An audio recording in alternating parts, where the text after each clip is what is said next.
అందరికీ నమస్కారం అండి. నా పేరు షిరీన్ శ్రీరామ్. నేను ఒక సినిమా దర్శకుడిని. నేను ప్రేమించొద్దు అని ఒక పాన్ ఇండియా మూవీ తీశాను. అయితే 2015లో రవికిరణ్ అని ఒక డైరెక్టర్ నాకు రెగ్యులర్గా, అంటే నా సర్కిల్లో, ఫిలిం సర్కిల్లో నాకు ఫ్రెండ్స్గా కొంతమంది ఉంటారు కదా, దాంట్లో రవికిరణ్ అని ఒక డైరెక్టర్ నాకు రెగ్యులర్గా సినిమా తీద్దాం భయ్యా అని రిక్వెస్ట్ చేసేవాడు. అయితే అతను ఒకసారి ఒక ఫేస్బుక్లో ఒక పోస్ట్ పెట్టినాడు. ఆ పోస్ట్ దేని గురించి అంటే, ఒక అమ్మాయిని 2 అబ్బాయిలు చంపేశారు. సో అది నాకు చాలా ఇంట్రెస్టింగ్ అనిపించి నేను రవికిరణ్కి ఈ లైన్ మీద మనం సినిమా తీద్దామని, సో అక్కడి నుంచి నేను అతను ఒక 2-3 డేస్ నాతో వర్క్ చేసిన తర్వాత ఇది నాకు ఇంట్రెస్టింగ్ అనిపించి ఇదే కథని నేను ఒక బస్తీ అమ్మాయి కథగా నేను మార్చి చేస్తున్న క్రమంలో నాకు సాయి రాజేష్ అని ఒక డైరెక్టర్ పరిచయం అయ్యాడు. అంతకుముందు తెలుసు నాకు అతను. సో అతను నాకు ప్రొడ్యూసర్గా పరిచయం అయ్యాడు. ప్రొడ్యూస్ చేస్తానని చెప్పాడు నాకు. ఒక 1 ఇయర్ నా టీంతో, 6 మెంబర్ టీంతో నేను అక్కడ వర్క్ చేశాను డైరెక్టర్గా. సో 1 ఇయర్ మేము స్క్రిప్ట్ ఫినిష్ చేసినాము. సినిమా ఇంతకు అవుతలేదు అని డిలే అవుతుంది. అతను సినిమా చేస్తాను అని డిలే చేశాడు చాలా. ఇంకా 1 ఇయర్ అయిపోయాక నేనే మెసేజ్ పెట్టి వెళ్ళిపోయా. నేను అప్పుడేం నాకు అతనితో డిఫరెన్సెస్ ఏం లేవు. ఎందుకంటే సరే ఫిలిం ఇండస్ట్రీలో ఉన్నాము, ఎదుటోళ్ళకి ఏం కష్టాలు ఉంటాయో మనకు తెలియదు అనే మైండ్ సెట్తో నేను చాలా హ్యాపీగా అక్కడి నుంచి నేను ఎగ్జిట్ అయినా. నేనేం గొడవ పడలేదు. 2023లో చూస్తే అదే బస్తీ అమ్మాయి కథని, బస్తీ అమ్మాయి 2 అబ్బాయిల్ని ప్రేమించే కథని ఈయన సాయి రాజేష్ అనేటైన బేబీ అని ఒక బూత్ సినిమా తీసిండు. నేను బూత్ సినిమా అని ఎందుకు అంటున్నానంటే, నేను రాసిన కథ ఏదైతే బస్తీ అమ్మాయి అనగానే మనకు ఒక అమాయకత్వం, ఒక ఇన్నసెన్స్ కనిపిస్తుంది. ఆ ప్రేమించొద్దు సినిమా కథని ఈయన అది బూత్ సినిమాగా మార్చిండు. అయితే ఇనిషియల్ స్టేజ్లో నాకు ఇది అర్థం కాలేదు, ఏం చేస్తున్నాడు ఈయన అని. సో నాకు అది రియలైజ్ అయ్యి నా టీము మేమందరం రియలైజ్ కావడానికే మాకు చాలా టైం పట్టింది. కానీ నేను ఎక్కడ కూడా 2020లో చాలామంది అడుగుతారు ఎందుకు లేట్ వచ్చినామని. 2023 జూలైలో ఆయన సినిమా రిలీజ్ అయినప్పుడు నేను ఎక్కడ కూడా రచ్చ చేయలేదు, ఎక్కడ కూడా ఎవరికి చెప్పలేదు, నా క్లోజ్ ఫ్రెండ్స్ కూడా ఎవరు చెప్పలేదు.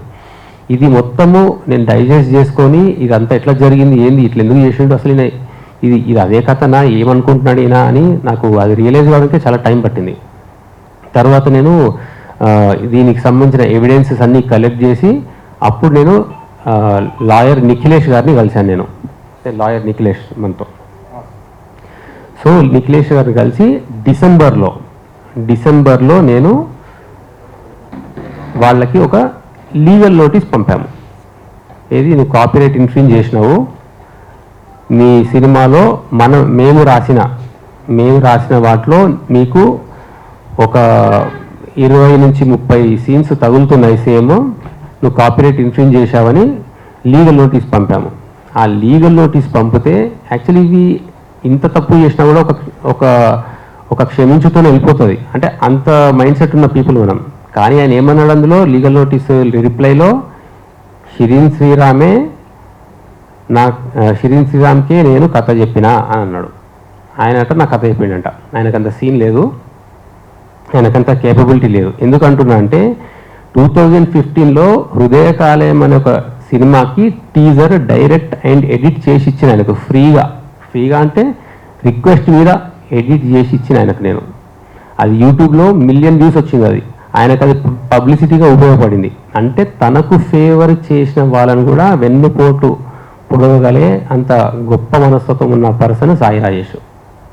అయితే అప్పుడు కూడా నేను పబ్లిక్ ఎప్పుడు రాలేదు. ఈ నోటీస్ నాకు రిప్లై వచ్చిన తర్వాత కూడా నేను నిఖిలేష్ గారు నేను వెళ్ళి రాయదుర్గం పోలీస్ స్టేషన్లో కేసు ఫైల్ చేశాం.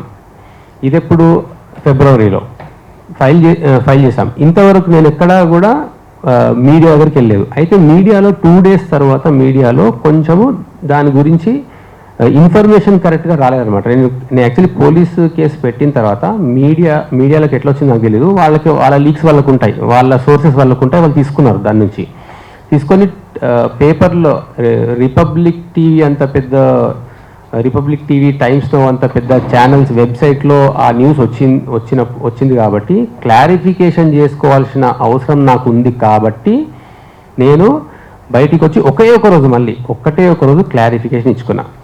ఏది అది దీనిలో కొన్ని న్యూస్ కొంచెం అంటే మొత్తం క్లారిటీ ఇచ్చాను దాని గురించి. ఒక 1 డేనే ఇచ్చిన, మళ్ళీ కూడా రచ్చవేయలేదు. నేను అది రచ్చవేయలేదు అసలు. అట్లాంటి ఇంటెన్షన్ నాకు లేదు. ఎందుకంటే నేను లీగల్గా వెళ్తున్నా, నాకు మన లీగల్ సిస్టమ్ మీద నాకు పూర్తి నమ్మకం ఉంది. కానీ వీళ్ళు ఏం చేసినారు, ఇప్పుడు ఇంకొక స్టెప్ ఎక్కువ ఎక్కినరు. ప్రతి ఒక్క ఫిలిం అసోసియేషన్కి వెళ్ళి ప్రతి ఒక్క chamber, Telangana film chamber, Telugu film chamber, మీకు producers council, writers association, directors association అన్నిట్లో ఆ లెటర్లు రాయడం స్టార్ట్ చేసేది. షిరిన్ శ్రీరామ్ లాంటోడు అంటే దాని మీనింగ్ ఎట్లా అంటే ఇట్లాంటి ఇండివిజువల్స్ మనం పనిష్ చేయాలి, షిరిన్ శ్రీరామ్ లాంటి వాళ్ళు ఇండస్ట్రీలో ఉండొద్దు అనే రేంజ్లో చెప్పిండు. సో ఇప్పుడు నేను రిప్లైగా తెలంగాణ ఫిలిం ఛాంబర్ వాళ్ళకి నాకు తెలంగాణ ఫిలిం ఛాంబర్లో మెంబర్షిప్ ఉంది. నేను రిప్లైగా వాళ్ళకి ఏం చెప్పానంటే, నేను ఇది లీగల్గానే వెళ్ళాలనుకుంటున్నా సార్. నేను actually Telangana film chamber president secretary గారితో కూడా మాట్లాడితే మీరు లీగల్గా ఉంది కదా, మీరు లీగల్గానే వెళ్ళండి అని సూచన ఇచ్చినారు. కానీ అక్కడ కూడా నేను ఎప్పుడు ఏంటిది ఇట్లా నేను బద్నాం చేయాలి అనే ఇంటెన్షన్తో లేను. కానీ లీగల్గా ఉన్న మ్యాటర్ని ఈయన ఎందుకు అన్ని ఛాంబర్లలో వెళ్ళి నా పేరు బద్నాం చేస్తున్నాడు? ఎందుకు అనంటే ఇక దొంగ దొరికిపోయాడు కాబట్టి ఫస్ట్ వీళ్ళని బద్నాం చేద్దాం, వీళ్ళు ఎట్లయినా ఒక మెలైన్ చేస్తే అప్పుడు ఏమంటారు తాను ఎస్కేప్ కావచ్చు అని ఒక చాలా పెద్ద కుట్ర చేసిండు. ఇలా మెయిన్గా ఏంటంటే నాకు హైయెస్ట్ థింగ్ కాలింది ఏంటంటే, నేను ఒక నా దగ్గర ఎంతో స్టఫ్ ఉంది కాబట్టి ఆయన నన్ను హృదయకాలం ట్రైలర్ నేను చేయించగలుగుతా అని ఆయనకు నమ్మకం కలిగింది. నా సినిమా స్టోరీలో ఎంతో దమ్ముంది కాబట్టే అతనికి కొట్టేయాలనే బుద్ధి కలిగింది. అందుకే నేను క్లియర్గా చెప్తున్నాను, ఫిలిం మేకింగ్కి ఆయన అర్హుడు కాదు.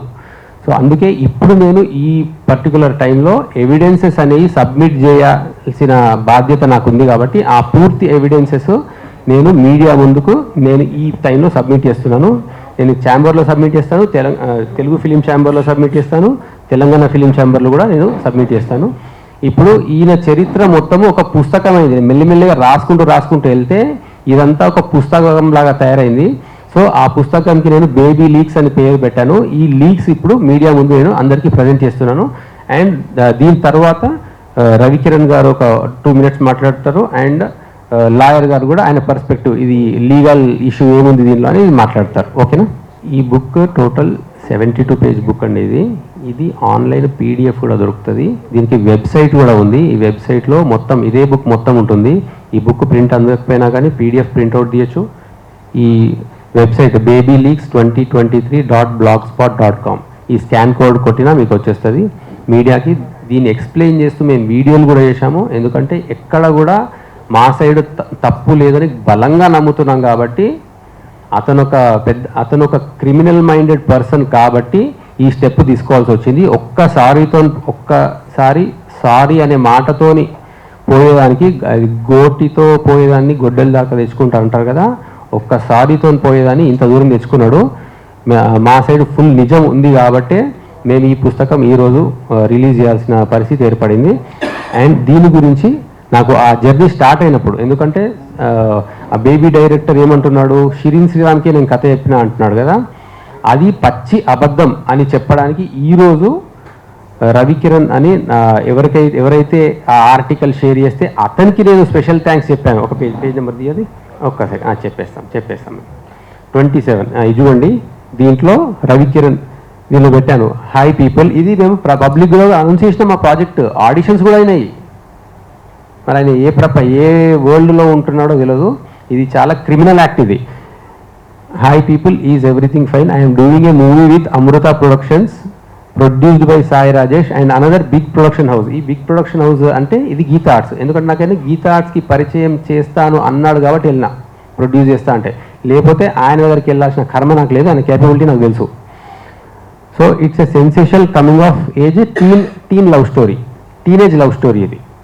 అంటే విచ్ ఈజ్ ప్రేమించొద్దు. అయితే అప్పుడు దాని పేరు కన్నా ప్లీజ్ అని పెట్టుకున్నాం వర్కింగ్ టైటిల్. ఇక్కడ మీరు లాస్ట్ లైన్ చూస్తే, special thanks to Ravikiran for triggering the story idea in my mind. నా మనసులో, నా మైండ్లో ఈ ఐడియా రావడానికి కారణమైన రవికిరణ్కి నేను థ్యాంక్స్ చెప్పదలుచుకున్నాను అన్నాను అని. ఒకవేళ ఇదైతే ఆయన అక్కడే నా కథని నువ్వు వేరేకి థ్యాంక్స్ ఎందుకు చెప్తున్నావు అని అనేటోడు. కానీ మనోడు ఏం చేసిండు, మామూలుడు కాదు, కమెంట్ పెట్టిండు చూడండి కింద, ఎక్స్పెక్టింగ్ ఎ సెన్సేషన్, ఎవరు, Sai Rajesh Baby director, expecting a sensational project, ఆ స్టోరీలో అంత విషయం ఉంది, I'm proud to be associated with this product, good luck Shirin అని నాకు పబ్లిక్లో ఫేస్బుక్లో థ్యాంక్స్ చెప్పిండు దాని గురించి. ఓకే, సో ఇప్పుడు రవికిరణ్ అనేటైనా ఎవరైతే నాతో నా షార్ట్ ఫిల్మ్స్ చేసి నా జర్నీలో ఉన్నాడో అతను దీని గురించి కొంచెం మాట్లాడతాడు. కోర్ట్స్ దగ్గరికి వెళ్తాం న్యాయం జరుగుతుందని, తర్వాత పోలీసుల దగ్గర కూడా వెళ్తాం ధర్మం నిలబడుతుందని, తర్వాత వచ్చేది మీ దగ్గరికే. సో మీరు మీ వల్ల ఇది న్యాయం మాకు జరగాలనేది మా ఒక కోరిక. సో బేసికల్గా నా ఇంట్రొడక్షన్ ఏంటంటే, ఐఎమ్ అ ఫిల్మ్ మేకర్. నాకు షిరీన్ 2012లో 2015లో 2 షార్ట్ ఫిల్మ్స్ ప్రొడ్యూస్ చేసినాడు. నేను షిరీన్ తీసిన షార్ట్ ఫిలిమ్స్ చూసి డైరెక్టర్ అవ్వాలని ఒక ఇన్స్పిరేషన్ వచ్చి నేను షార్ట్ ఫిలిమ్స్ చేయడం స్టార్ట్ అయింది. దానికి ముందు నేను అన్నపూర్ణ ఫిలిం స్కూల్లో డైరెక్షన్ కోర్స్ కూడా చేసినాను.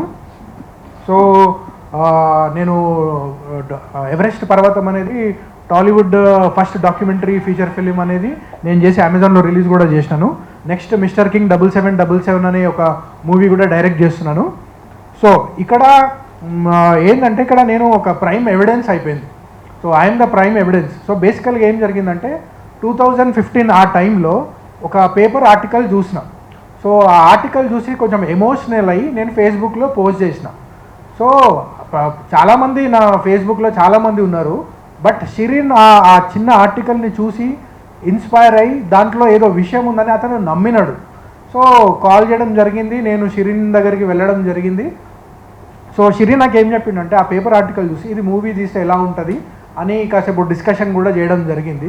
సో తర్వాత నాకు షిరీన్ ఏం చెప్పినాడంటే, ఇట్స్ ఆ ఒరిజినల్ స్టోరీ, దానికి ఎవరు, ఆ అమ్మాయి ఎవరు, ఆమె బ్యాక్గ్రౌండ్ ఏంది, ఆ అబ్బాయిల బ్యాక్గ్రౌండ్ ఏంది, ఎవరు ఇదంతా చేయాలనుకున్నాం, అదంతా ఏమి ఇన్ఫర్మేషన్ లేదు. ఆ చిన్న ఆర్టికల్లో ఏముందంటే, ఒక అమ్మాయి ఇద్దరిని ప్రేమించింది, ఆ ఇద్దరు ఆ విషయం తెలిసి కలిసి ఆ అమ్మాయిని చంపే ప్రయత్నం చేసినారు అనే ఒక ఆర్టికల్ షిరీన్ని తీసుకొని పూర్తిగా స్టార్టింగ్ నుంచి స్క్రాచ్, ఆ అమ్మాయి అడల్ట్ అయితే బాగుంటుందా, కాలేజ్ స్టూడెంట్ అయితే బాగుంటుందా, ఇవన్నీ ఆలోచించి ఫైనల్గా స్కూల్ స్టూడెంట్ అయితే చాలా ఎక్కువ ఇంపాక్ట్ ఉంటుంది, ఈ స్టోరీ చాలా ఎక్కువ మందికి రీచ్ అవుతుంది, ఒక స్కూల్ స్టూడెంట్ అయితే చాలా ఎక్కువ సింపతి కూడా వస్తుంది, అండ్ ఆమె మారే అవకాశం కూడా చాలా ఉంటుంది.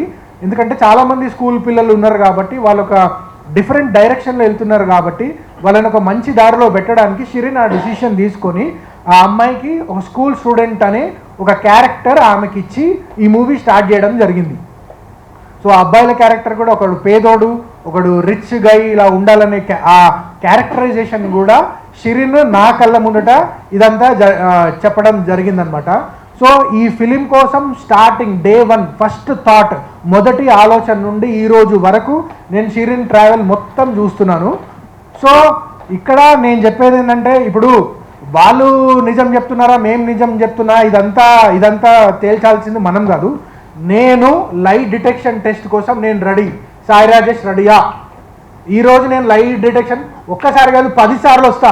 10 సార్లు నేను లై డిటెక్షన్ సిస్టంలో టెస్ట్ ఇచ్చి అది నిజమా కాదా అనేది గ్రాఫ్ ఏదో ఉంటుంది, అందులో ప్రూవ్ చేసుకోమని చెప్పండి. సాయి రాజేష్ని కూడా రమ్మనండి. ఒకసారి కాదు, నేను 10 సార్లు వస్తా, అతన్ని కూడా 10 సార్లు రమ్మనండి. ఎవరు నిజం చెప్తున్నారో అక్కడే తెలిసిపోద్ది. అంతే కదా? సో న్యాయం మా సైడ్ ఉంది కాబట్టి మాకు భయపడే అవసరం లేదు. ఈ కోర్టే కాదు, సుప్రీంకోర్టు, ఎనీ కోర్టు మేము రావడానికి రెడీ ఉన్నాం. సో అందులో ఏమీ ఇది లేదు. Coming to this post, Sai రాజేష్ని నేను 10 years బ్యాకే అన్బ్లాక్ చేసిన. ఎందుకు అన్బ్లాక్ చేసిన అంటే, ఐ డెంట్ ఫీల్ అతనితో నేను మందు కూడా కొట్టిన, పబ్స్ కూడా వెళ్ళిన, కానీ అతన్ని అన్బ్లాక్ చేయాల్సిన అవసరం నాకు వచ్చింది. ఎందుకంటే ఐ డెంట్ ఫీల్ గుడ్. ఆ పర్సన్ని చూస్తే నాకు నచ్చలేదు. ఎందుకు నచ్చలేదని నేను 10 years బ్యాక్ వచ్చి చెప్పాల్సిన అవసరం ఇదంతా లేదు. ఒక పర్సన్ నచ్చలేదంటే నచ్చలేదు, బట్ 10 years తర్వాత ఇదంతా జరగడం సో సాడ్. సో ఇక్కడ మెయిన్ థింగ్ ఏంటంటే, షిరీన్ అనే అతను ఒక ఫెలో ఫిల్మ్ మేకర్. ఒక సినిమా 9 years నుంచి చేస్తున్నాడంటే దానికి చాలా రెస్పెక్ట్ ఇచ్చి అతను చేసుకునే పని అతను చేసుకొని ఇవ్వాలి. బట్ ఫిలిం షూట్ చేస్తుంటే ఆ స్క్రిప్ట్ దొంగలించి మరి సినిమా చేయాల్సిన అవసరం అతనికి లేదు. అండ్ June 7th ప్రేమించొద్దు అనే మూవీ రిలీజ్ అవుతుంది. రిలీజ్ టైంలో రిలీజ్ గురించి ప్రమోషన్స్ చేసుకోవాలా, లేకపోతే దీని గురించి ఇదంతా అవసరమా? అతని డ్రీమ్, అతను చిన్నప్పటి నుంచి కల కానీ ఒక డ్రీమ్ అది, అట్లాంటి డ్రీమ్ని అతను నాశనం చేసే ప్రయత్నం చేసినాడు. సో దయచేసి మీరు ఖచ్చితంగా న్యాయం జరిపించాలని మీ అందరినీ నేను కోరుతున్నాను. So that's it. సో ఇదంతా ఎవిడెన్స్ అండి. ప్లీజ్ దయచేసి చాలా డీటెయిల్గా ఈచ్ అండ్ ఎవ్రీ లైన్ చూడండి. ఇన్నాళ్ళు ఎవిడెన్స్ లేదు ఎక్కడ ఎవిడెన్స్ అని అడిగినారు కదా, హిస్టరీలో ఇంత పెద్ద ఎవిడెన్స్తో ఇప్పటివరకు ఏ ఫిల్మ్ మేకర్ రాలేదండి. సో దయచేసి మీరు ఎలాగైనా సరే ధర్మం నిలబడేలా మీరు చేయాలని నేను రిక్వెస్ట్ చేస్తున్నాను. I'm the evident, prime evidence. Any time, any place, any centre, any channel నేను వస్తా. నా పేరు రవికిరణ్ రాజు. Phone number 9030953978. నా పేరు నిఖిలేష్ తొగరి, అడ్వకేట్. సో ఇక్కడ ఒక ఫిల్మ్ మేకర్ బాధని మనం అర్థం చేసుకోవాల్సిన సిచ్యువేషన్ ఇది. షిరీన్ శ్రీరామ్ నాకు సోషల్ మీడియా ద్వారా తను చేసిన షార్ట్ ఫిలిమ్స్, కొన్ని సాంగ్స్ ద్వారా నాకు పరిచయం ఇంతకుముందు.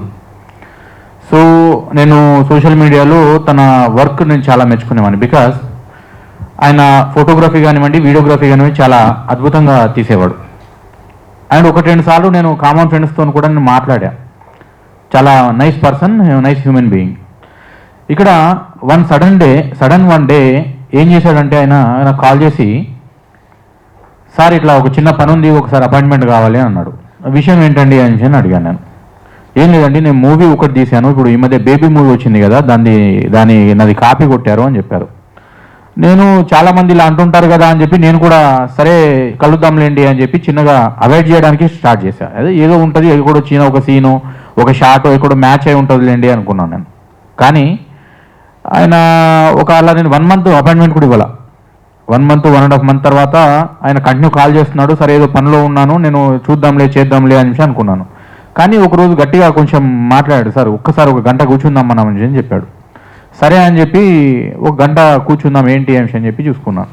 ఇలా సో అండ్ సో నేను ఇట్లా ఫిల్మ్ మేకర్ని, నా పేరు షిరీన్ శ్రీరామ్, ఇట్లా అంటే నాకు మీరు ముందే తెలుసండి అని చెప్పాను. అయితే నా ఇట్లా సినిమాకి అన్యాయం జరిగిందండి, ఇట్లా బేబీ సినిమా, నా సినిమానే ఇట్లా ప్రేమించొద్దు అనే నేను టైటిల్ 1 year నన్ను వర్క్ చేయించుకున్నారు. ఆ తర్వాత నాకు పెట్టకుండా తన పేరు, నా సినిమా పేరు మీద కన్నా ప్లీజ్ని బేబీగా మార్చి ఆయన తన పేరు వేసుకొని ఇట్లా చిన్న మాడిఫికేషన్ చేసి తీశారు అని చెప్పారు. సరే ఫిల్మ్ ఎలాగా, ఇప్పుడు ఒక ఐడియా, ఒక ఇన్స్పిరేషన్ చాలా మందికి వస్తుంది, ఇది చాలా మంది వేసే అలిగేషనే. మీరు ఎలా ప్రూవ్ చేస్తారు, ఎవిడెన్స్ ఏంటి, దానికి ఎప్పటి నుంచి ట్రావెల్ అవుతున్నారు మీరు అని అంటే, ట్రస్ట్ మీ, నేను ఎక్కడ కూడా ఇలా చూడలేదండి. ఈయన ఎందుకు దాచుకున్నాడో, ఎలా దాచుకున్నాడో తెలీదు. ఇప్పుడు ఈ ఎవిడెన్స్లు తయారు చేసింది పాపం దానికోసమే. ఇక్కడ డేట్తో సహా 2014 నుండి ఇప్పటిదాకా అప్ టు డేట్ వరకు ఆయన ఏ పని చేసినా దాన్ని ఒక సాక్ష్యం రూపంలో భద్రపరచుకోవడం షిరీన్ శ్రీరామ్కి అలవాటు ఉంది. ఇక్కడ 2014 నుంచి ఏ కమెంట్ చేశారు, ఏ సోషల్ మీడియాలో ఏ పోస్ట్ పెట్టారు, ఏం మాట్లాడాము అనేది ఆయన త్రూ సోషల్ మీడియా ద్వారా ప్రతి దాంట్లో భద్రపరచుకొని జాగ్రత్తగా ఉంచుకున్నాడు. నేను ఆ ఎవిడెన్స్ అంతా చూసిన తర్వాత ఈయన ఆ సినిమాకి నా సినిమాకి ఏమేమి సీన్లు మ్యాచ్ అవుతున్నాయి అన్న తర్వాత నేను ఒక్కసారి షాక్ గురయ్యా. అరే ఇలా ఎవిడెన్స్ ఇంత పకడ్బందీగా కూడా దాచుకోవడం సాధ్యమా అనేది నేను ఆలోచించి, మరి ఫిల్మ్ మేకర్ మనస్తత్వం ఎలా ఉంటుందంటే, కొత్తగా ఇండస్ట్రీకి వచ్చే ఫిల్మ్ మేకర్ చాలా సెన్సిటివ్గా ఉంటారు. చాలా సెన్సిటివ్గా ఉండి నేను నా కెరీర్ బయటకు వస్తే చాలు, నాకు పేరు రావాలి, నాకు ఇండస్ట్రీలో గుర్తింపు రావాలి, పబ్లిక్లో గుర్తింపు రావాలి అని ఒక ప్యాషనేట్గా పనిచేస్తారు.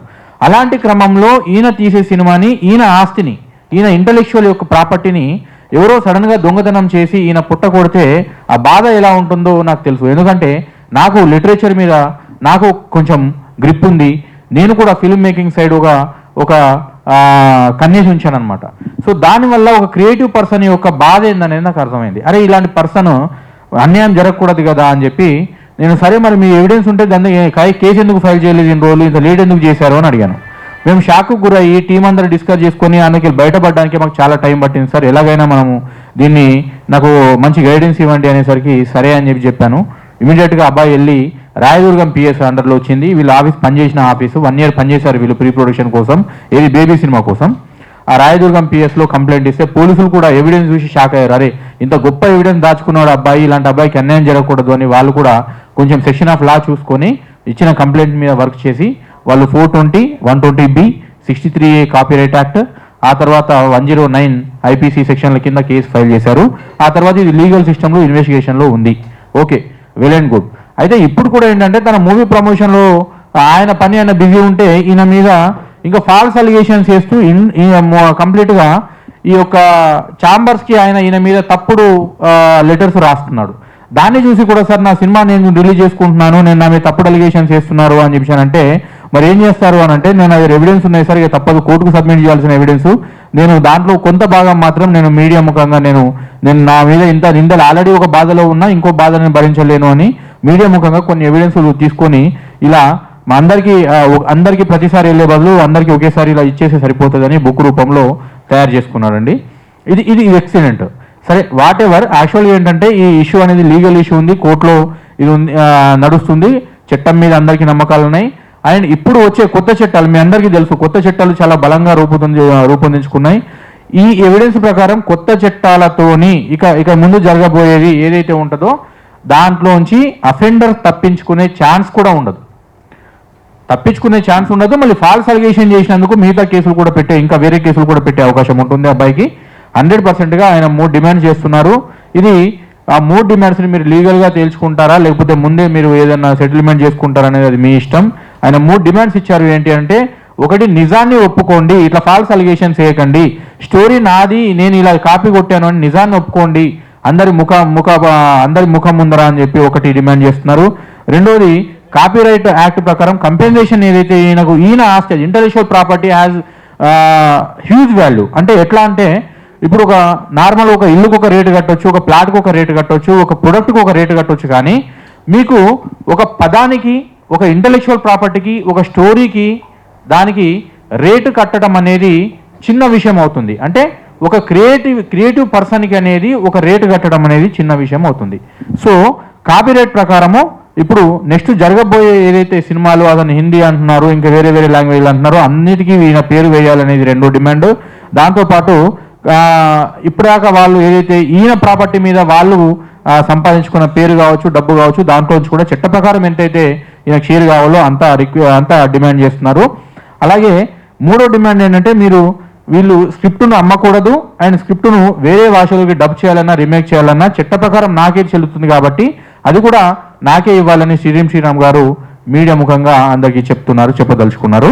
సరే, ఇంకా మిగతా ఏవైతే ఉంటాయో మీకు ఏమైనా డౌట్స్ ఉంటే ఆయనని క్వశ్చన్ చేయొచ్చు. 100%గా ఆయనకి న్యాయం చేస్తుంది. గట్టిగా పోరాడదాం. ఇట్లాంటి ఎవిడెన్స్ ఉన్న కేసు ఒకటి ఉంది ఈ ఇండస్ట్రీలో. ఇంత పకడ్బందీగా ఎవిడెన్స్ చూసుకున్నాడు. ఆయనకు 100% న్యాయం జరగాలని ఆశిద్దాం.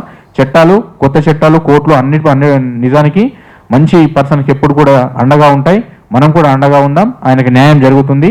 And thank you very much. Srinu గారు, ఒకసారి మీ పాయింట్ ఆఫ్ వ్యూలో. నిజం ఒప్పుకోండి రాస్తున్నాము. సెకండ్ది, compensation as per the copyright act. థర్డ్ది, ఆ సినిమాని డబ్బింగ్ చేయొద్దు, ఇంకా ఏ లాంగ్వేజ్లో తీయొద్దు. కానీ సినిమా మీద మా పేరు అని చెప్పారు కదా, అది మాకొద్దు. అది ఒక బూత్ సినిమా. ఆ బూత్ సినిమా మీద నా పేరు ఉండడం అనేది నాకే ఇన్సల్ట్.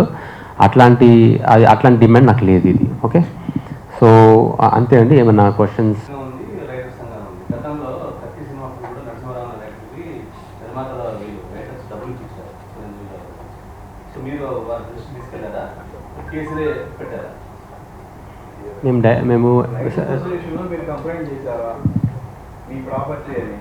మేము ఫస్ట్ డైరెక్ట్ వెళ్ళి పోలీస్ కంప్లైంట్ ఇచ్చాము. ఎందుకంటే ఈయన క్రిమినల్ మైండెడ్ పర్సన్ కాబట్టి నేను ఎవరికి ఇక్కడ అసోసియేషన్కి ఎక్కడ చెప్పలేదు. నేను డైరెక్ట్ అక్కడే చెప్పాను. ఎందుకంటే ఆయన క్రిమినల్ మైండెడ్ అని బిలీవ్ చేస్తున్నా కాబట్టి ఆయన లీగల్గా అది ఉన్నప్పుడు కూడా ఈయన అందరి దగ్గరికి వెళ్ళి బద్నాం చేస్తున్నాడు. అదే బిహేవియర్. ఆయన చాలా చెప్పండి.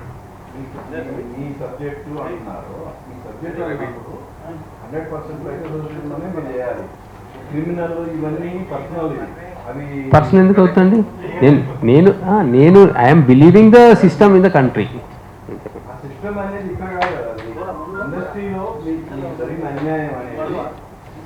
మీరు అసోసియేషన్ ద్వారా పరిష్కారం చేసుకోవాలి. ఇది మీకు ఎంతకాలం ఇండస్ట్రీలో ఉన్నారు నాకు తెలియదు. మినిమం నాలెడ్జ్ కదా. మీకు ఏమైనా అన్యాయం జరిగితే కన్సర్న్ అసోసియేషన్కి వెళ్ళి కంప్లైంట్ చేయాలి. మీరు చేయకుండా నాకు పోలీస్ స్టేషన్లో చేస్తారంటే అది కరెక్ట్ కాదు కదా. అది నాకు ఈ అసోసియేషన్లో మెంబర్షిప్ లేదు. తెలంగాణ ఫిలిం ఛాంబర్లో నాకు మెంబర్షిప్ ఉంది. One thing. ఇంకొకటి ఏంటంటే ఆ విఘ్నత అనేది నేను న్యూ కమర్ని ఫస్ట్ ఫిలిము ఆయన 4 సినిమాలు చేసినప్పుడు మీరు అన్నట్టు కాంప్రమైజ్ అయితే ఆయన ఫస్ట్ ఒకసారి మాట్లాడదాం అనాలి. ఇందులో నేను ఫిలిం ఛాంబర్కి తెలంగాణ ఫిలిం ఛాంబర్ దాంట్లో కూడా నేను రాసిన దాంట్లో సార్ ఒకవేళ తెలంగాణ ఫిలిం ఛాంబర్ కనుక ఈ ఇష్యూని సాల్వ్ చేయాలనుకుంటే నేను పూర్తిగా సహకరిస్తాను అని అందులో మెన్షన్ చేసిన. ఆ లైన్ చూసి అట్లీస్ట్ వాళ్ళకు మెచ్యూరిటీ ఉంటే ఒక 4 సినిమాలు పెద్ద ప్రొడక్షన్ హౌసెస్ అవి వాళ్ళకి ఆ మెచ్యూరిటీ ఉంటే అవునరా బాబు ఇది ఇండస్ట్రీలో మనం సాల్వ్ చేసుకోవాలి అని అనుకున్నప్పుడు వాళ్ళు నాకు రావాలి. ఇది మనం సాల్వ్ చేయాలి. వాళ్ళు రాలేదు. సినిమా రిలీజ్ అయింది ఎంతకాలం ఇప్పుడు దాకా మీరు ఏం చేశారు అసలు? ఇంత కదే కదా చెప్పాను. ఇంత పెద్ద ఎవిడెన్స్ చూపించు. పుస్తకం ఆయన జీవిత చరిత్ర ఉంది సార్ దీనిలో. ఈజీగా రాదు కదా, చాలా టైం పడుతుంది. ఆయన జీవిత చరిత్ర ఉంది ఇందులో. ఈ పుస్తకం రాశాను నేను ఆయన గురించి. ఎవ్రీథింగ్ ఎవిడెన్సెస్ ఉన్నాయి. స్కామ్ అతని జీవిత రేట్స్ స్కామ్ సార్. ఇష్యూ అనేది మీ కథ అంటున్నారు. మీ కథని మీరు నిరూపించుకోవాలంటే కన్సర్న్ అసోసియేషన్స్కి వెళ్ళాలి. అవన్నీ వదిలిపెట్టి సినిమా రిలీజ్ అయ్యి సూపర్ హిట్ అయిన తర్వాత ఇంతకాలం తర్వాత వచ్చి మీరు ఎందుకు కంప్లైంట్? ఎందుకంటే ఆయన ఇట్లాంటిది మళ్ళీ ఎప్పుడు జరగకూడదనే ప్లాన్తోనే వచ్చాను, ఐడియాతోనే వచ్చాను. ఇట్లా మళ్ళీ ఎవ్వరు ఇట్లాంటివి చెయ్యకూడదు అని అందరికీ బుద్ధి రావాలనే ఇంటెన్షన్తోనే చేశాను ఇది. ఫ్యూచర్ జనరేషన్స్లో ఎవరు ఇట్లా కాపీ కొట్టి వేరే ఇంటలెక్చువల్ ప్రాపర్టీని ఎవరు దోచుకోవద్దు, దొంగలించద్దు అనే ఇంటెన్షన్తో ఇంతసేపు ఆగి ఇంత ఎవిడెన్స్ కలెక్ట్ చేసి వచ్చినాం. అది మెయిన్ రీజన్. ఆయనకి ఏమైనా విఘ్నత ఉంటే ఆయన నాకు ఏ ఒక పాయింట్ ఆఫ్ టైంలో ఒక ఫోన్ కాల్ చేసినా కానీ అది బ్యాకప్ అయ్యేది. అంత పెద్ద వాళ్ళు కూడా ఉన్నప్పుడు కూడా ఒక్కసారి ఫోన్ కాల్ చేసి మాట్లాడొచ్చు కదా అని అంటే కాదు, ఈగోకి వెళ్ళిపోయింది ఆయన. రివర్స్ లో ఆయన నా మీద అలిగేషన్ ఇస్తున్నాడు. నేనే ఏమంటారు ఆయన కథ ఎత్తునని రివర్స్ అలిగేషన్ చేస్తున్నాడు. అందుకే ఈ క్వశ్చన్స్ అని నన్ను 100 క్వశ్చన్స్ అడిగితే ఆయన 1,00,000 క్వశ్చన్స్ ఎదుర్కోవాల్సిన అవసరం వస్తుంది. ఇప్పుడు నేను ఒక పాయింట్ చెప్తాను. వీరశంకర్ ఉన్నాడు కదా ప్రెసిడెంట్ అసోసియేషన్, అతను నన్ను పిలిచి దీని గురించి మొత్తం అడిగాడు. నేను యాజ్ ఇట్ ఈస్ మొత్తం ఉన్నట్టు చెప్పిన. సో వాళ్ళు ఏమన్నారంటే మీ దగ్గర ఎంత డబ్బు ఉంది, ఎన్ని కోట్లు ఉన్నాయి, మీరు ఈ కేసు నిలబడగలరా అన్నాడు. నేను ఒకటే పాయింట్ చెప్తున్నా, ఈ కేసు నిలబడడానికి మాకు ఎన్ని కోట్లు ఉన్నాయి, ఎన్ని డబ్బులు ఉన్నాయి కాదు, ఎంత నిజం ఉంది, మా దగ్గర న్యాయం ఉంది, అందుకని మేము దీన్ని ఫైట్ చేస్తున్నాం. ఎన్ని కోట్లు ఉండాలండి న్యాయం గెలవడానికి? ఎన్ని కోట్లు ఉండాలి? ఇంతకాలం ఏం చేశారు మీరు? సినిమా రిలీజ్ అయినమాట ఎందుకు మీరు ఈ విషయాన్ని ప్రెస్ ముందు కానీ లేదంటే కన్సర్న్ సార్ ఇప్పుడు ఏ ఎవిడెన్స్ లేకుండా కోర్టుకి వెళ్తే ఎవిడెన్స్ అడుగుతారు కదండి. హలో ఎక్స్క్యూజ్ మీ, ఇదే క్వశ్చన్ నేను అడిగానండి అబ్బాయిని. ఏంటంటే నా దగ్గర నన్ను కన్సల్ట్ చేసినప్పుడు ఇదే క్వశ్చన్ నేను అడిగాను. ఇంత లేట్ ఎందుకైంది అని అంటే, సార్ మీరు డైరెక్ట్గా ఇప్పుడు మీకు కన్సల్ట్ చేసి మీకు ఎవిడెన్స్ ఏముంది అని చెప్పి అడుగుతారు. అసలు ఇట్లా కాపీ కొడతారనేది నేను ఎక్స్పెక్ట్ చేయలేదు. ఫస్ట్ ఆఫ్ ఆల్ నా ఇంటెలెక్చువల్ ప్రాపర్టీని కాపీ కొట్టినప్పుడు నేను షాక్ అయ్యి ఆ డిప్రెషన్లోకి వెళ్ళిపోయాము. టీం అందరం డిస్కస్ చేసుకున్నాము. ఏదైనా బయట పెట్టే ముందు మీకు సాక్ష్యం ఏముంది అని వెంటనే అడుగుతారు. ఆ సాక్ష్యాలు అనేవి నేను గ్యాదర్ చేయడానికి నాకు కొంత కాలం టైం పట్టింది. దానికోసం నేను ఆ టైం తీసుకొని నేను వచ్చాను అనే విషయం చెప్పారు వాళ్ళు. నాకు తెలిసి 1.5-2 months తీసుకున్నారు టైం. అప్పుడు అదే ఈ లీగల్ నోటీస్ కూడా ఇది చేసినప్పుడు కూడా సరే ఆయన వర్షన్ ఏముంటుందో అని చెప్పి ముందు డైరెక్ట్గా కేసు పెట్టలేదు. వీళ్ళు లీగల్ నోటీస్ పంపించారు. లీగల్ నోటీస్ పంపించి ఇలా జరిగింది, ఇలా మేము పనిచేసాము, మనం ఇలా కలిసాము, మీరు నా స్టోరీని ఇలా కాపీ కొట్టి ఇలా చేసుకుంటున్నారు, దీనికి మీ సమాధానం ఏంటండి అనేది లీగల్గా ఒక నోటీస్ పంపించారు. మొత్తం జరిగిందంతా రాసి పంపిస్తే మీరు ఒకవేళ వాళ్ళకు కొంచెం టైం ఇచ్చారు, మీరు రిప్లై ఇవ్వకపోతే మాత్రం మేము లీగల్గా చూసుకోవాల్సి వస్తుందంటే నువ్వు నాకు చెప్పలేదు నేనే మీకు చెప్పానని రిప్లై నోటీస్ ఇచ్చారు ఆయన తన అడ్వకేట్ ద్వారా. It is one of the ఏమంటారు అది క్రిమినల్ కాన్స్పిరెన్సీ. అంటే ఇంత లేట్గా వచ్చినా కూడా నిజం ఏమైనా మారుతుందా? దొంగతనం అవుతుంది కదా.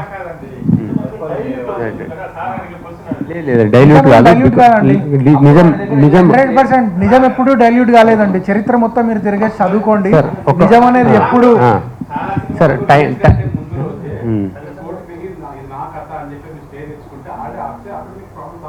హిందీ ఆగుతుందండి. హిందీ ఫిలిం ఆగుతుంది మనకు. అది ఆగుతుందండి, హిందీ ఆగుతుంది. లాయర్ గారు చెప్తారు, చెప్పండి. సరే ఇది ఏదైతే ఉందో వాళ్ళు ఫర్దర్గా ఏదైతే ఇప్పుడు తన డిమాండ్స్ ఉన్నాయో దాంట్లోంచి మీ తను యాక్చువల్గా న్యూ కమర్ అండి. ఈ అసోసియేషన్ గురించి పెద్దగా అవగాహన లేదు ఆయనకి. ఇండిపెండెంట్ ఫిల్మ్ మేకర్ కూడా independent film maker he has no subscription in that associations. ఆ అసోసియేషన్ మెంబర్షిప్ లేదు. అండ్ రెండోది ఆయన పెద్ద ప్రొడక్షన్ హౌస్లోంచి కనెక్షన్స్ ఉన్నాయి, ఈయనేమో నేను న్యూ కమర్ని వస్తున్నాను, నాకు సపోర్ట్ దొరుకుతుందా లేదా అనే ఒక కన్ఫ్యూజన్లో ఉన్నాడు. అదొకటి దానికి కూడా అప్రోచ్ అవ్వలేదు. మేబీ ఇప్పుడు ఫ్యూచర్లో అప్రోచ్ అయ్యే అవకాశం ఉంది. సార్ యాక్చువల్లీ నేను ఇంతకుముందు కూడా చెప్పాను కదా, నేను ఫస్ట్ టైం ఫిలిం మేకర్ని. అక్కడ తెలంగాణ ఫిలిం ఛాంబర్కి లేకపోతే ఈ డైరెక్టర్ ఎవరైతే ఉన్నాడో 4 సినిమాలు తీసినాడు ఆయన. తెలంగాణ ఫిలిం ఛాంబర్కి నేను ఆ సూచన చేసిన, ఏంటిది సార్ మీరు కనుక ఒకవేళ దీనికి సపోర్ట్ చేస్తే నేను కంపల్సరీ ఇక్కడే సాల్వ్ చేస్తాను, ఆ సూచన నేను చేసిన. ఇందులో ఎవ్వరు పెద్దోళ్ళైనా కానీ ఒక్కరికైనా ఆ థాట్ వచ్చుంటే అవునరా బాబు దీన్ని ఇక్కడే క్లోజ్ చేద్దాము అని అనుకునేటోళ్ళు వాళ్ళు. నన్ను అడగడం కాకుండా ఆ పెద్దవాళ్ళని అడగాలి ఆ విషయము. ఆయన వచ్చింది కదా మీ దగ్గరికి, క్లియర్గా చెప్పిండు కదా అందులో మనం ఇక్కడే సాల్వ్ చేసుకుందాం ఇండస్ట్రీలో అని అంటే మీరు లీగల్గానే సాల్వ్ చేసుకొని వాళ్ళు చెప్పిండ్రు. కాబట్టి నేను అట్లా కంటిన్యూ అయినా. ఇంకొకటి సార్ టైం విషయం చెప్తాను. టైం అంటే ఇది ఎమోషనల్ ఉంటుంది. ఎందుకంటే ఇప్పుడు ఇక్కడ నా ఫ్రెండ్ రూపక్ రొనాల్డ్స్ అని ఉన్నాడు, కాలేజ్ ఫ్రెండ్. అతను పరేషాన్ ఒక మూవీ తీసినాడు. సేమ్ సాయి రాజేష్ దగ్గర కొబ్బరి మట్ట సినిమా అని తీసినాడు. ఎవరు? రూపక్ డైరెక్టర్. ఆయన చెప్పుకోడు ఎప్పుడు నీ ఫస్ట్ సినిమా ఏందిరా, నా college friend, film school friend నాకు, నీ ఫస్ట్ సినిమా ఏందిరా అని అంటే పరేషాన్ అని చెప్తాడు. కానీ రానా గారు రిలీజ్ చేసినారు రీసెంట్గా, పరేషాన్ అని చెప్తాడు కానీ ఎప్పుడు కొబ్బరి మట్ట అని చెప్పాడు. అంత హారిబుల్ ఎక్స్పీరియన్స్ ఆయనకు సాయి రాజేష్తో. ఆయన నాకు స్క్రీన్ షాట్ ఇచ్చిండు, ఈ బుక్లో ఉంటుంది చూడండి. 5 years పనిచేస్తే ₹1 కూడా ఇవ్వలేదు ఆయనకు, ₹1 కూడా ఇవ్వలేదు. లాస్ట్ 5 years తర్వాత మెసేజ్ పెట్టిండు, సార్ నేను మిమ్మల్ని నమ్మి ఇన్ని రోజులు మీతో పనిచేసిన, ఆఖరికి సినిమా రిలీజ్ అయింది, మీరు హిట్ అయిందని కూడా పబ్లిక్కి చెప్తున్నారు, కొబ్బరి మట్ట సినిమా హిట్ అయిందని కూడా పబ్లిక్కి చెప్తున్నారు, నాకు ఒక ₹1 lakh ఇవ్వండి సార్ అని అడిగిండు రూపక్. 1 lakh 5 yearsకి ఎంత అవుతుందండి? పర్ మంత్ 1500 2000 రూపీస్ అవుతుంది. ఒక జూనియర్ ఆర్టిస్ట్ వెళ్ళి ఒక జూనియర్ ఆర్టిస్ట్కి 3000 ఇస్తారు, నాకు 3000 ఇస్తారా, రఫ్ 3000 1 day ఇస్తారు. ఈయన నెలకి 2000 అడిగిండు. అడిగితే అది కూడా ఇస్తా అని చెప్పి ఎగ్గొట్టాడు. ఇప్పుడే రూపక్ దగ్గరికి వెళ్ళి ఒరే 5,000 ఏం చేసినవరా అంటే అది అనుభవించడం తెలుస్తుంది. 5,000 ఏం చేసినవరా, ఈ స్క్రీన్ షాట్ నాకు ఎందుకు చూపెట్టలేరా, మేము ఇంతమంది ఉన్నాం రా అని అంటే అది అనుభవించేటోడికి అర్థమవుతుంది అది ఆ పాయింట్. సో అందుకే ఇవన్నీ షాక్ వాల్యూలో ఉంటాయండి. ఇట్లాంటి వాళ్ళు ఉంటారా అని అనిపిస్తుంది. ఆ షాక్ వాల్యూ నుంచి బయటికి రావడానికి మనకు టైం పడుతుంది. Because industry is a very beautiful place. మనకు చాలా ఏమంటారంటే ఒకరికొకరు రెస్పెక్ట్ ఇచ్చుకొని మాట్లాడతారు. సార్ అంటారు, గారు అంటారు. నేను యాక్చువల్లీ తెలంగాణ నుంచి వచ్చిన, నాకు ఎక్కువ గారు అనే వర్డ్ అలవాటు లేదు నాకు. కానీ ఇండస్ట్రీలోకి వచ్చినాక అందరినీ గారు అని రెస్పెక్ట్తో సంబోధించడం ఇక్కడ నేర్చుకున్నా. సో ఇంత బ్యూటిఫుల్ ప్లేస్లో ఇట్లాంటి షాకింగ్ పీపుల్ ఉంటారని నేను ఎవరు ఎక్స్పెక్ట్ చేయరు. సో అందులోంచి బయట పడడానికి టైం పడుతుంది. అందుకే కొంచెం టైం పట్టింది. బట్ నిజం అనేది ఎప్పటికైనా బయటికి వస్తుంది. అది ఈరోజు వచ్చింది. అది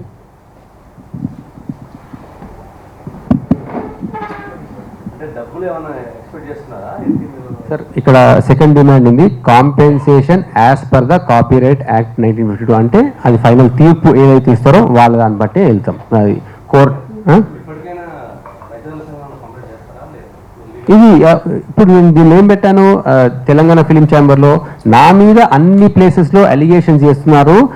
ఇట్లాంటి శిరీన్ శ్రీరామ్ లాంటి ఇండస్ట్రీలో ఉండొద్దు అన్నట్టు రాస్తున్నారు. కాబట్టి ఇట్లాంటి వాళ్ళు మీరు యాక్షన్ తీసుకొని రాస్తున్నారు. కాబట్టి బాధ్యతగా తిరిగి నేను కూడా అందరికీ ఎవిడెన్సెస్ సబ్మిట్ చేస్తానని వాళ్ళకి రిటర్న్ లెటర్ రాసిన. ఇప్పుడు ఈ అసోసియేషన్ అందరికీ నేను ఈ పుస్తకం ఇస్తాను, మొత్తం ఎవిడెన్సెస్ అన్ని ఇస్తాను వీళ్ళందరికీ. ఇప్పుడు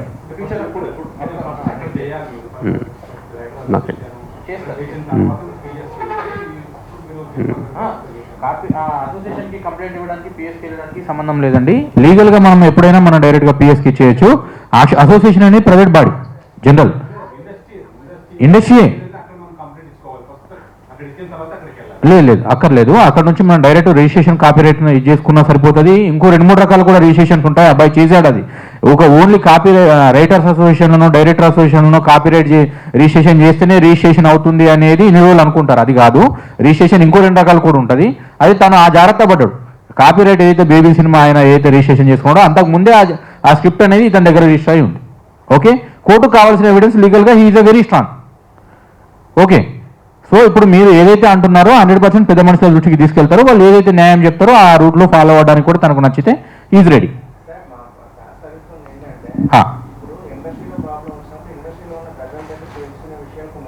అవును అవును